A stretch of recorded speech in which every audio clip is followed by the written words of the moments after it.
شاء الله تكونوا بخير. رجعنا لكم فيديو جديد وروتين جديد. اليوم راح اسوي لكم كبة حلب اللي هي كبة التمن مالتنا. خليكم ويانا. انا هنا حضرت التمن كملته طبق تطبيق عادي مثل اي تمن. هذا استخدمت تمن العنبر، خليت كركم وملح ومي بس، يعني عادي تطبيق اعتيادي. ف هسه راح نعجنه بالماكينة، وبوتيته 3 بوتيتايات كبار سلق وياهم. لا تنسون حبايب تشتركوا لي بالقناة وتفعلون زر الجرس حتى يوصلكم كل شي جديد. يلا ابقوا ويانا حبايب. قهر هنا عندنا كيلو تمن و3 بوتيتايات كبار. راح نخلي نشي تقريبا يعني خاشوقتين ملعقتين كبار مال اكل، يعني تقريبا صار ملعقتين كبار مال اكل او 3 ملاعق. خلي اقول لكم شغله، انه انا ما عندي عجانه مال كبه، فاستخدمت العجانه مال معجنات، هي مال طحين. فشوفوا هنا انا استخدمت هذه استخدمتها. شوفوا شلون صارت عجينه. طبعا صارت تخبل صارت بعد شلون صارت سوفت. فهسه راح انا هاي جربتها اول مره وياكم فضبطت عندي. انتوا اذا ما عندكم عجانه تقدرون تستخدمون هاي. هنا خليت المواد هي شنو نص كيلو تمن وبوتيتا ونص وحده، لان هنا قلت لكم كل المواد كيلو تمن و3 بوتيتايات كبار مسلوقه و3 ملاعق 6 ملاعق يصيرن 6 ملاعق نشا للكيلو تمن. اوكي، وشويه رشه مي. راح نجي هنا نعجنهم بهذه، لان انا ما عندي مال المترامه مال شو اسمه مال عجينه الكبة حلب، فاستخدمت هذه. انا جربتها فنجحت وياي، انتوا هم جربوها. هسه راح نجي نعجن ندوس هاي اللي نفسها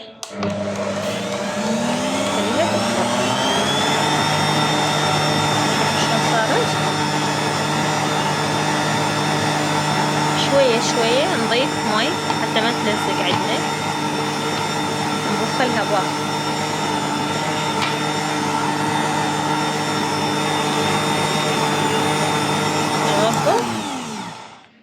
نضيف شوية مي ونكمل. ندوس هاي الدقمة اللي خاصة بهاي الآلة.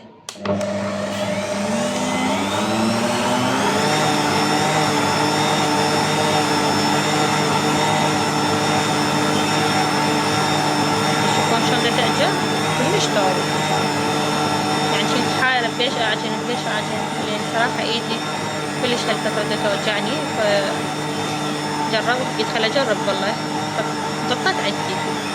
وعشان دتلم شوية دتلم تصير توب. هسه شنو راح نجي نجربها.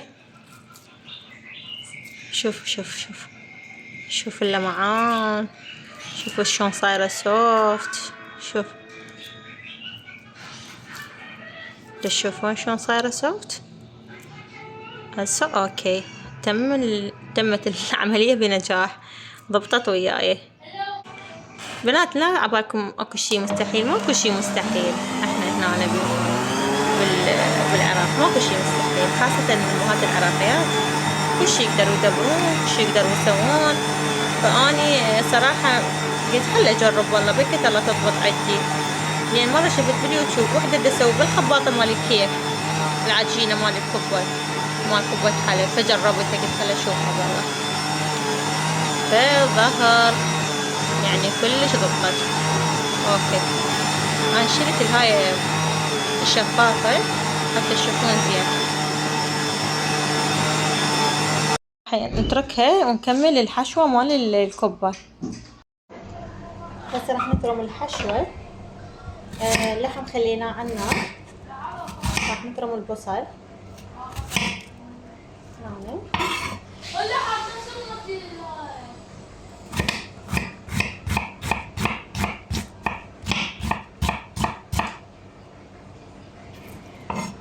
البرمونات.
طريقتكم بالكبة شلون يعني تسووها؟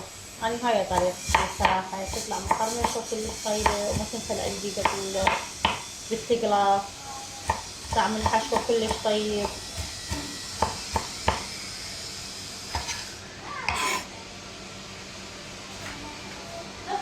هالطريقة أنا أقلبه.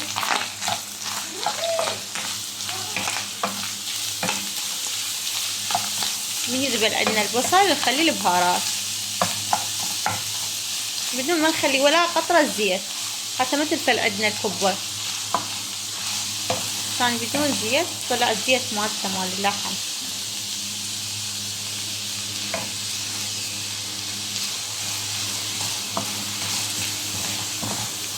هسه شنو راح نتركه يذبل، قلبناه. بعد ما يذبل البصل نضيف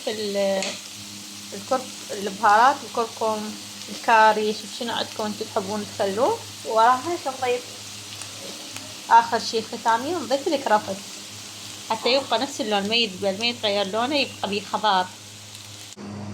هسه رجعنا للفقرة الأخيرة هي الكرفس. راح نفرم الكرفس، مو تخلون الكرفس ويا الحشوة يعني اثناء الطبخ، لا، بعد ما يخلص الطبخ يبقى آخر دقيقة تمام تضيفون الكرفس حتى يبقى محافظ على لونه، ما يتبل يتغير لونه يصير أسود، لا يبقى أخضر، شكله يكون حلو وطعمه ما يروح وقيمته ما تروح.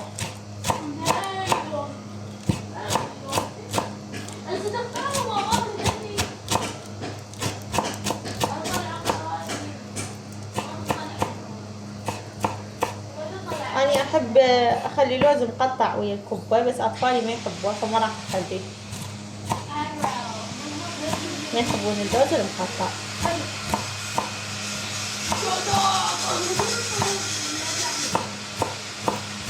انتو شو تخلون بالحشوة مال كبة التمن اللي هي كبة حلب؟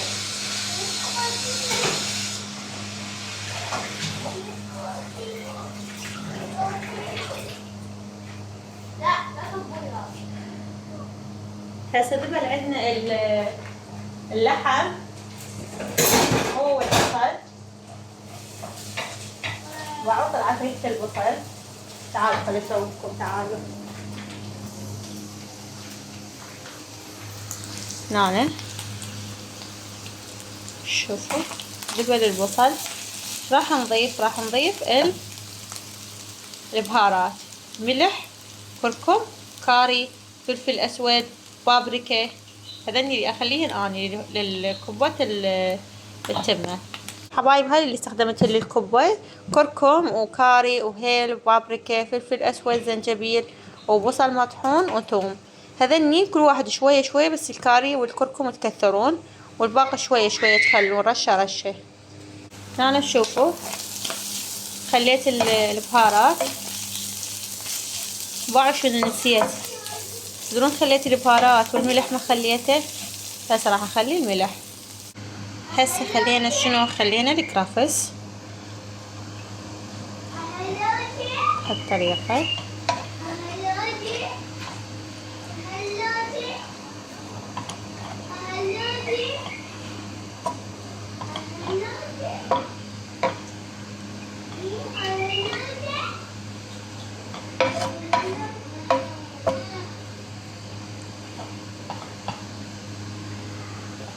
وهاي هنا هسه راح خلاص عندي الحشوة تقريبا خلصت. راح نبلش باللف. هنا هذه العجينة وهذه الحشوة. هسه راح نبلش بال نلفها وياكم. هسه راح اسوي لكم وحدة ثانية. شوفوا هذه راح نجي هيجي بهالطريقة، نبدل اصبعنا ندوها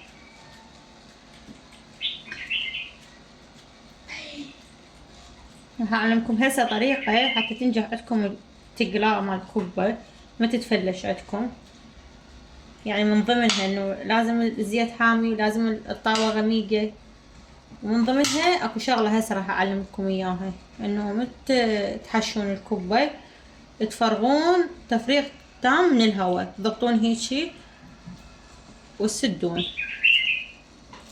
بهاي الطريقة. ايش راح تسوون؟ تضغطون هيجي تفرغون الكوباية بعد طلع منها هواء، تضغطون ما يبقى ولا نقطة هواء بهالطريقة. بعدين شو تسوون؟ وعلى كيفكم شوية شوية.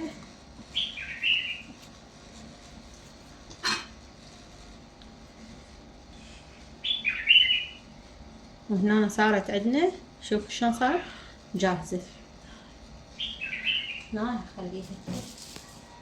شوفوا هاي من ضمن الاشياء اللي تنجح عندكم بالقلي، لان اغلب الناس يقولون نقلي ودا تفلش عندنا الكبة. ليش؟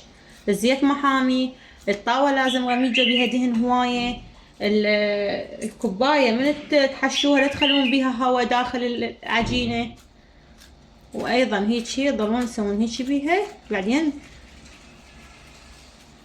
تاخذون اصبعكم تبللوه وتضبطون هيجي.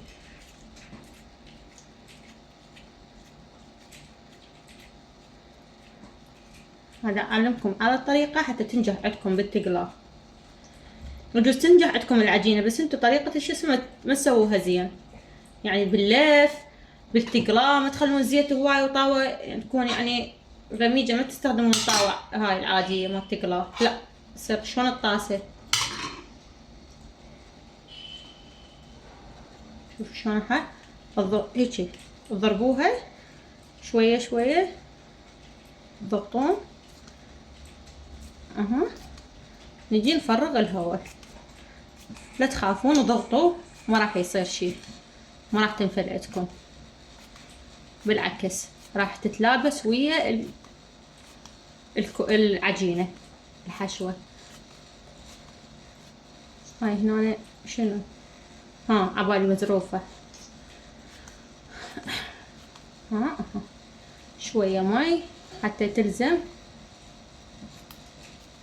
وهاي هسه صارت عندي جاهزة. هسه اني شنو خلصت الكبة، شوفوا شلون لفيتها. هسه راح نجي شو نسوي؟ نقلي التقلاء. هسه هنا هذه اهم شي الزيت يكون هواية والطاوة غميقة وحامي الزيت.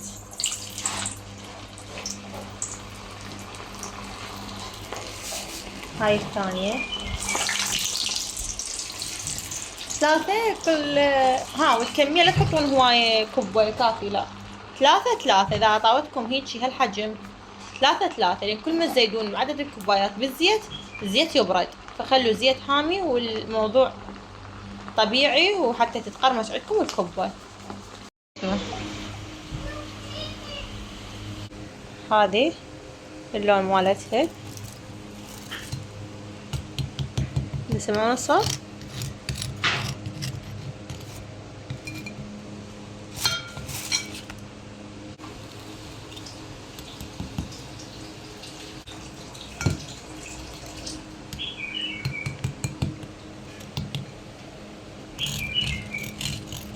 تسمعون القرمشة. هسه راح نحط وجبة ثانية حمص، خليها بالزيت. هاي الثانية، هاي الثالثة. انا امنية قلبت لنا الميز عساس تسوي لنا زلاطة.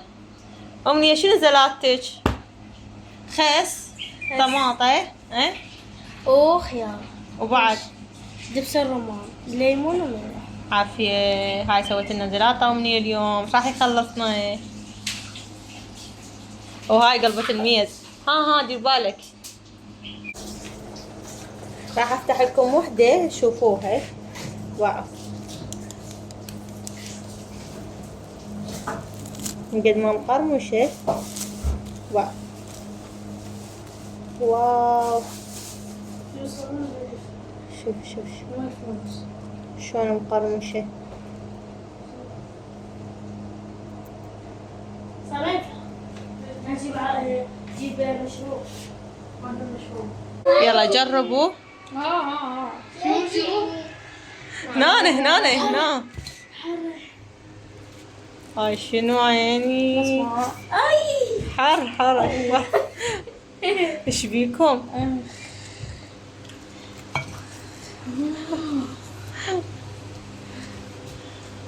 يلا هاي لقمة شو اسمه القاضي.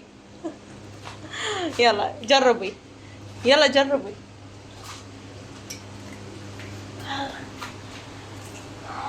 ها حارة غير حارة تبيها تبرد. ها صمد تقييمك. بعدك حارة خد تبرد. يلا هلو جايز. هلو جاي شلونكم؟ شاكو قولهم دوسوا لايك اشتراك لايك. ايه يلا احنا ايش نسوي؟ تعال فهمهم. قولهم ايش نسوي. تعال فهمهم. قولهم ايش نسوي. تعال احنا ايش نسوي سراج. يلا حتى تطلع بالفيديو. انت مو تحب تطلع بالفيديو. قولهم ايش نسوي. قولهم شوفوا نسوي شنو. هاي شنو هذا. هاي نار. اي يعني ايش راح نشوي. دجاج لو سمك. سمك. يلا قولهم مو تنسون تضغطون لايك. راح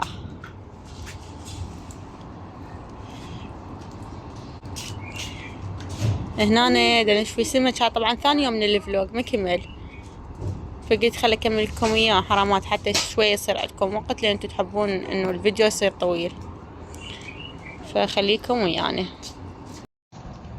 منو يعرف هذا شنو اكتب لي بالتعليقات. اللي يعرف اني راح ارد على تعليقه. يلا هنشوف كم واحد يعرف.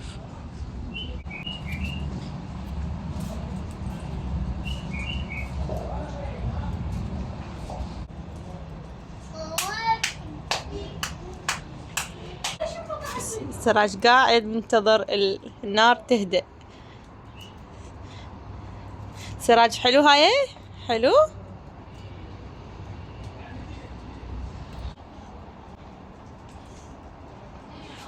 سراج قرر يتمرجح.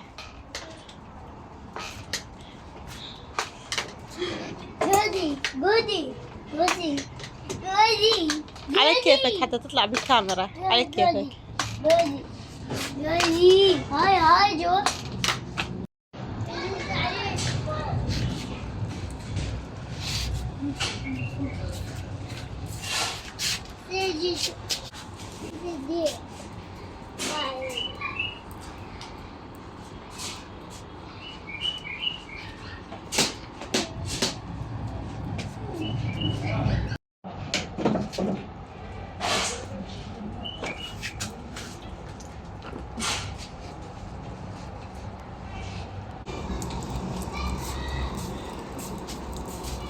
ملحناها وخلينا لها ليمون. أصرنا ليمون عليها يعني بس ليمون وملح. طريقتنا بالسمك جربوها كلش طيبة تطلع طعمها بدون لا صلصة ولا شي. إذا خليتوا صلصة راح يضيع طعم السمك ويضيع طعم المادة اللي بيها. ف اللي حاب يجرب طريقتنا بس ملح وليمون وتتخلى بالشواية. وهسه راح أعلمكم الطريقة مال الشوي مالتنا فخليكم ويانا. طبعا تدرون شنو قصينا هاي المنطقة مال العمود الفقري قصيناها تمام وشرحناها حتى تدخل بداخلها الملح والليمون، وهنا هم نفس الشي حتى يدخل بداخلها الملح والليمون. هنا صمد يلعب، خلص قرايته وقرر يلعب شوية. بدأت تلعب صمد؟ روبلوكس. روبلوكس؟ ايه. شلون يعني عاجبكم من هاي اللعبة؟ ما ادري.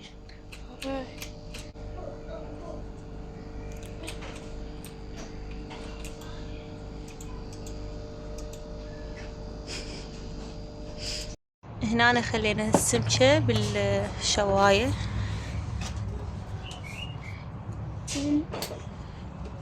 يلا اكبس. حطيت ملح.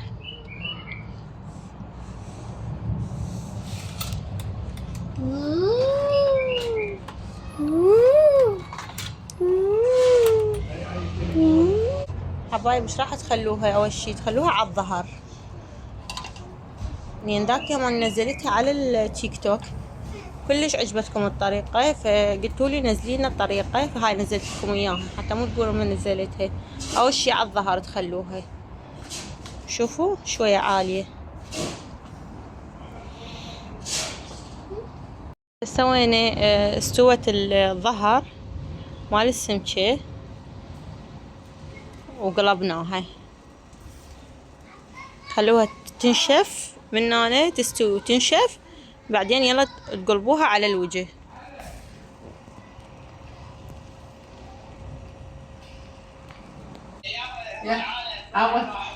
أول مرة أسمع. هسه استوت عندنا كملت.